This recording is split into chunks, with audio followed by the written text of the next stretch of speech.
America और China एक बार दोनों आमने सामने आ गए हैं। और वजह क्या है? स्टेट ऑफ हार्मूज में अमेरिका की नाकाबंदी। मैंने आपको कहा था कि ईरान से जो सबसे ज्यादा तेल बाय करने वाला वो है चाइना, और सबसे सस्ता तेल। और यही वजह है कि चाइना में हर चीज की प्रोडक्शन, या चाइना में जिंदगी, या वहां पे कोई भी अगर चीज बनती है वो बड़ी सस्ती होती है। तो उसकी सबसे बड़ी वजह यह है कि चाइना अपना सबसे ज्यादा तेल ईरान से खरीदता है, जो कि बहुत ही सस्ता तेल है। अब जब से अमेरिका ने स्ट्रेट ऑफ हार्मूज की बंदिश की है, अब अमेरिका कह रहा है कि मैं चाइना के जहाज भी नहीं गुजरने दूंगा। चाइना उसको बार बार ये समझा रहा है कि हमारा जो है ना वो ईरान के साथ एक लंबा देरीना रिश्ता है, और हमारे मुआहदे कई सालों के ऊपर मुहित हैं। इसलिए हमारे जहाज़ों को रोकोगे तो हम आपको जवाब भी देंगे और आपकी ये नाकाबंदी तोड़ेंगे। आप दुनिया के लिए जो मर्जी करते रहो, लेकिन आपने हमें टारगेट नहीं करना। अमेरिका अब तक तो ये काम नहीं कर रहा था, क्योंकि अमेरिका को पता था कि अगर मैं एक ही दम इतने मुहाज ओपन कर दूंगा तो फिर मेरे लिए मुश्किल है। तो चाइना कोई मजाक तो नहीं ना। अब चाइना, रशिया, ये जो मुल्क हैं, इनको छेड़ने के लिए फिर आपको पता जवाब का भी इंतजार करना पड़ेगा। लेकिन अब ट्रंप ने सबसे पहले क्या किया कि चाइना की वो कंपनियां जो तेल खरीद रही थी उनके ऊपर पाबंदियां लगा दी। अब ट्रंप ये कह रहा है कि अब मैं जनाब स्ट्रेट ऑफ हार्मूज से चाइना के जहाज नहीं गुजरने दूंगा। सबसे पहले चाइना ने उन पाबंदियों का जवाब ये दिया कि ठीका। उसने कहा जो मर्जी पाबंदियां लगाओ, हम तेल लेंगे, और उससे अगली बात, हम आपको कुछ नहीं कहेंगे, लेकिन हमारा तेल ईरान से आएगा, और अगर हमारे जहाजों को रोकने की कोशिश की गई तो उसका जवाब मिलेगा। अब देखें, अगर तो ट्रंप इंतहाई जो है ना वो अहमक फैसला करेगा, तो वो फिर इसका जवाब तो उसको मिलेगा। लेकिन मुझे लगता नहीं। मुझे पता है कि ट्रंप हमेशा जो है ना उस चीज को छेड़ता है जिसमें जवाब का जो है ना वो डाउट कम हो। अगर इसको ईरान के बारे में भी पता होता ना कि ईरान इतनी लंबी जंग लड़ लेगा, तो ये कभी भी उसकी तरफ भी ना जाता। लेकिन वो चीज इसके जो है ना वो आइडिया में नहीं थी। इसकी कैलकुलेशन गलत हो गई उस सिलसिले में। सो चाइना को ये सिर्फ धमकियां लगा सकता है और कुछ नहीं। हाँ, अगर इसने ये ईरान के ऊपर कब्जा कर लिया, ईरान के तेल के ऊपर, खार्क जजीरे के ऊपर, जैसे वेनेजुएला पे किया, तो फिर चाइना के लिए बहुत बड़ी परेशानी है। फिर चाइना ये ख्वाब छोड़ दे कि वो कभी सुपर पावर बनेगा या अमेरिका को टक्कर देगा, क्योंकि फिर चाइना के पास कोई ऑप्शन नहीं कि वो अमेरिका के अलावा किसी से तेल खरीद सके। अब सिर्फ यही ऑप्शन है कि वो ईरान से खरीद रहा है, उन्हीं पैसों में अदायगी कर रहा है, डॉलर उसके इस्तेमाल में नहीं है, और वो बहुत ही सस्ता तेल ले रहा है। अगर वही सस्ता तेल ये हमारे वाले जो है ना, जो दुनिया के फैसले कर रहे हैं, अगर ये ले लेना, तो कसम खुदा की इस मुल्क में जो है ना वो वारे न्यारे हो जाए। लेकिन ऐसा होगा नहीं। अच्छा, दूसरी खबर अमेरिका के लिए परेशान कुन ये है कि अमेरिका के तकरीबन 15 जदीद मिसाइल और एक GBU-57 बंकर बस्टर जो अपना है बम, वो जिसकी मदद से पहाड़ों में जो है ना उनके एटमी साइट्स को तबाह किया गया था। खबर ये आ रही है कि 15 वो मिसाइल और एक वो मिसाइल जो है वो तबाह नहीं हुए, वो वैसे के वैसे गिरे हैं। और अब वो जो ईरान की है ना पासदारान इनकलाब, उनके हाथ लग गए थे, और उन्होंने उठा के अपने इंजीनियर्स को दे दिए हैं कि आप इनका मुशाहिदा करें और इनकी कापी तैयार करें।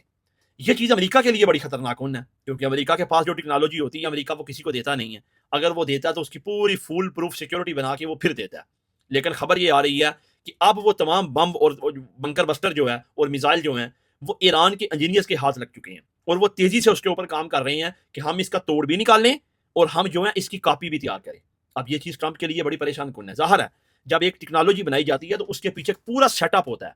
उसकी सिक्योरिटी को सिक्योर करना, उसको बनाना, उसका इस्तेमाल करना, एक पूरी टीम होती है, एक पूरा प्रोजेक्ट होता है। और अगर किसी भी प्रोजेक्ट की सिक्योरिटी लीक हो जाए या वो सिक्योरिटी कंप्रोमाइज हो जाए, तो वो पूरे का पूरा प्रोजेक्ट आपका फ्लॉप हो जाता है। जैसे फॉर एग्जाम्पल, अमेरिका का यह प्रोजेक्ट था F-35। इतनी महंगी टेक्नोलॉजी है कि दुनिया के किसी और मुल्क के पास नहीं है। लेकिन अब जब से ईरान ने उसके दो जहाज गिरा दिए हैं, अब वो सोचने के ऊपर मजबूर हो गया कि अब हमें टेक्नोलॉजी मजीद डेवलप करना पड़ेगी। तो जो अरबों खरबों लगे थे वो उसके ज़ाया चले गए। ये अमेरिका के लिए खबर काफ़ी परेशान कौन है। अच्छा, आप जरा आप ट्रंप का दिमाग चेक करें कि ये बंदा कर क्या रहा है, ये खित्ते के अमन के साथ किस तरह खिलवाड़ कर रहा है। सबसे पहले आज इसने फ्लोरिडा में ये बयान दिया कि ईरान वालों के साथ मुज़ाकरात के लिए डायरेक्ट मेरी बात हो गई है, अब उनके मुतालबात मुझ तक पहुंचे हैं, हम उसका मुशाहिदा करेंगे और देखेंगे कि क्या सीन है। उसी दिन ये किसी दूसरे शहर में गया और वहां जाके ये बयान दे रहा है कि मैं जंग बंदी करने का कोई इरादा नहीं रखता, मैं इस खित्ते में तब तक रहूंगा और जंग जारी रखूंगा जब तक मुझे मकासद हासिल ना हो जाए। मकासद क्या? कि मैं ईरान का रजीम चेंज ना करवा लूँ, उनसे अफसुदा यूरेनियम ना उठा लूँ, और मैं उसकी मिसाइल टेक्नोलॉजी के ऊपर कंप्रोमाइज ना करवा लूँ। मतलब ये कि ये इस खित्ते में अब जंग तो नहीं करेगा। एक मेरा एक 30% मुझे ये चांस है कि ये जंग नहीं करेगा, लेकिन 70% यह कि एक बार फिर ईरान के ऊपर हमला करके उनकी जो हाई सुप्रीम लीडर जो है ना कमान सारी, उसको ये हिट करने की कोशिश करेगा एक बार फिर, उनको डराने के लिए। लेकिन देखते हैं वक्त आने पे ये मेरा तजिया ठीक होगा या नहीं होगा। लेकिन ये इस खित्ते में छेड़खानी जारी रखेगा। स्टेट ऑफ हार्मूज को बंद कर दिया, कोई टारगेटेड हमला कर दिया, कोई ऐसा कर दिया, क्योंकि इसने ईरान को इस काबिल नहीं बनने देना कि वो एटमी ताकत बन सके। ये इसके लिए कुछ भी करने को तैयार है। और मुझे नहीं पता ईरान इसके सामने उसकी क्या मतलब सोच है, किस टेक्नोलॉजी का इस्तेमाल करेगा, वो इसका जवाब देने के लिए क्या अपने जहन में रखे हुए हैं, आई डोंट नो, बट वो डटे हुए हैं। लेकिन इसका ख्याल ये है, इसका कहना ये है कि अगर मैं इसी तरह जंग से निकल जाऊं तो 2-3 साल के बाद फिर ईरान का जो है ना मामला सर उठाएगा, और हो सकता है कोई अमेरिकी सदर हो जो इस बात के ऊपर ध्यान ना दे, और अगर ऐसा हो गया तो इसराइल तो लपेटा गया।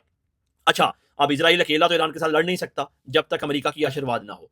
सो ट्रंप का इक़्तिदार जो है ना वो सिर्फ है इसीलिए कि मैं ईरान में रजीम चेंज कराऊं, इसराइल को सिक्योर करूं, उनकी जो है ना वो कोई भी चीज़ जिससे उनकी सिक्योरिटी कंप्रोमाइज़ हो रही है मैं वैसी ना होने दूं। उसने वाज़ह ये ऐलान किया है कि मैं इस खित्ते में जंग को ख़त्म नहीं होने दूंगा, मैं इस कोशिश को जारी रखूंगा कि ईरान में रजीम भी चेंज करवाई जाए। यानी कि मुतालबात जस्ट एक वक्त गुजरने का एक जो है ना वो आसरा बनाया हुआ है इसने।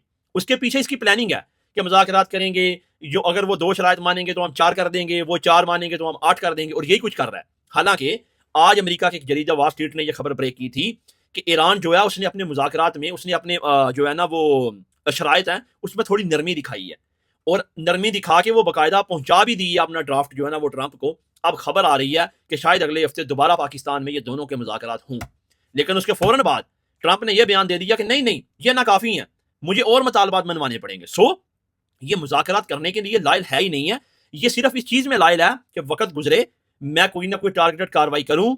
यानी कि ज़ाहिर है, अब देखिए अमेरिका की इंटेलिजेंस इतनी हाई है कि उनको पता है, सरसरी चीज़ों का ना पता हो लेकिन डीपली उनको पता है कि किस कैपेसिटी में है, वो एटमी ताकत बनने के करीब है या नहीं है। ज़ाहिर है अगर उनके पास इतनी हाई फाई इंटेलिजेंस है, उनके पास रिपोर्ट्स हैं, तो उसके मुताबिक काम करते हैं। तो ये खित्ते के जब तक हालात नॉर्मल नहीं होते, ये खित्ता तो इसी तरह मतलब जो है ना वो मामलात में उलझा रहेगा, और इसी तरह ये खित्ता उलझा रहे। अब स्ट्रेट ऑफ हार्मूज का बंद रहना अमेरिका के लिए सबसे बड़ा फायदा है, और आप देखते जाएं वक्त गुजरने के साथ साथ ये चीज़ें खराब होंगी। अब जाहिर है जब स्ट्रेट ऑफ हार्मूज को मुकम्मल बंद किया जाएगा या चाइना के जहाज़ों को ये रोकने की कोशिश करेगा तो मामला खराब होंगे। जब मजीद बंद करेगा तो जाहिर है ईरान भी फटेगा। वो स्ट्रेट ऑफ हार्मूज तो उसकी भी जो है ना मईशत की हड्डी है, जैसे पिछले मुल्क कतर जो है, अमारात जो है या दूसरे हैं, उनका भी रुका हुआ है सब कुछ, उनका ईरान ने रोका हुआ है और ईरान का इन्होंने रोका हुआ है। तो स्ट्रेट ऑफ हार्मूज जो है ना वो तो इस वक्त पुलसरात बना हुआ है। अच्छा, आखिरी खबर ये है कि रूसी सदर पुतिन जो है ना वो यकीन करें ऐसे ऐसे इकदाम कर रहा है कि वो बंदा मुसलमानों के दिलों में अपनी जगह बना रहा है। आई डोंट नो, वो मुसलमान तो नहीं है लेकिन इतने जबरदस्त इकदाम कर रहा है अपने मुल्क में मुसलमान कम्युनिटी को लेके। अब उसने अपने नसाब की तमाम किताबों में, चाहे वो उनकी हैं या मुसलमानों की हैं, उसमें मोहम्मद सल्लल्लाहु अलैहि वसल्लम यानी सीरत नबी के ऊपर एक चैप्टर शामिल करने का फैसला किया है जो कि सब पढ़ेंगे। यानी कि एज ए हीरो, जैसे हमारे आपने देखा इंग्लिश की किताबों में मिस्टर चिप्स हो गया और 2-4 हैं अंग्रेजों के जो बड़े फेमस नाम हैं, तो उनके बारे में पढ़ाया जाता है। कोई नावल नगार है, कोई नामा नगार है, कोई ड्रामा निगार है, कोई कुछ है, ताकि लोग उसको पढ़ें कि भाई वो हीरो थे, शेक्सपियर है। तो प्यूटन ने यह फैसला किया कि मैं मोहम्मद सल्लल्लाहु अलैहि वसल्लम और सीरत नबी के नाम के ऊपर एक चैप्टर निसाब में दाखिल करूंगा और लोग पढ़ेंगे। हालांकि मेरा ख्याल है हमारे जो है ना अपना दुनिया के फैसले करने वाले, ये उनके कहने के ऊपर अपनी किताबों से ऐसे चैप्टर निकाल देते हैं। इमरान खान ने यह काम शुरू किया था, अल कादर यूनिवर्सिटी से यह प्रोजेक्ट शुरू किया था कि हम नबी की ज़िंदगी के ऊपर पढ़ेंगे, लेकिन बाद वक्त सारे मिले हुए हैं अमेरिकी एजेंट है, ये कहाँ जाती हैं, ये तो नाम के मुसलमान हैं, फिर कुरान की आयतें भी सुनाते हैं, वो फतवे भी लगाते हैं दूसरों के ऊपर। ये सब इनकी 2 नंबरी हैं। देखें, अगर अंग्रेज़ों के हीरोज़ को पढ़ाया जा सकता है किताबों में, तो क्या हमारे नबी से बढ़कर कोई हीरो है? हमारे नबी से बढ़कर किसी की ज़िंदगी पाक है? हमारे नबी से बढ़कर कोई लीडर है? हमारे नबी की सूरत और सीरत से ज़्यादा पाक कोई शख्सियत है? नहीं है। जिसने मेरे नबी सल्लल्लाहु अलैहि वसल्लम की सीरत को पढ़ लिया ना, मेरे भाई उससे आगे है ही कुछ नहीं है, उसकी आगे ख़त्म है सब कुछ। क्यों? क्योंकि वो अल्लाह के पैगंबर है। उनको अल्लाह की ज़ात ने ऐसा एक मतलब मॉडिफाई किया है, ऐसी शख्सियत बनाया दुनिया के सामने कि आप खुद एक मिसाल हैं, आपकी मिसाल दूसरी दुनिया में नहीं है। आपकी सीरत से जुड़ा एक एक पहलू, एक एक चीज़, एक एक आदत, एक एक काम रहती दुनिया के लिए क़यामत तक मुसलमानों के लिए एक मशाले राह है। आपकी ज़िंदगी एक मुकम्मल ज़ाब्ता हयात है। आप कोई मजहबी हीरो नहीं है, आप एक पैगंबर हैं, और आपकी ज़िंदगी का हर हर पहलू अगर कोई गैर मुस्लिम भी फॉलो करे तो वो भी यकीन करे ज़िंदगी में पाक हो जाएगा। ये मेरे नबी की बरकत है। ये मेरे नबी का जो है ना वो एक इल्म का ऐसा वो समंदर है, एक रोशनी की ऐसी वो मशाल है कि जो अंधेरों में जल रही है, जिससे हर कोई इस्तिफादा हासिल कर सकता है। और बदकिस्मती है हमारे मुसलमानों की कि अब छोटे छोटे फ़िरकों में बट के हमने अपने नबी को अपने अपने फ़िरके का नबी बना लिया। हमने आपको सिर्फ मजहब के साथ जोड़ दिया, लेकिन नबी करीम सल्लल्लाहु अलैहि वसल्लम मजहबी शख्सियत तो हैं, लेकिन आप जो है ना वो एक ऐसे हीरो हैं कि आपकी जिंदगी हर एक के लिए जो है ना, वो अगर कोई उसको फॉलो कर ले तो वो यकीन करे जिंदगी में एक हीरो बन के उभर सकता है।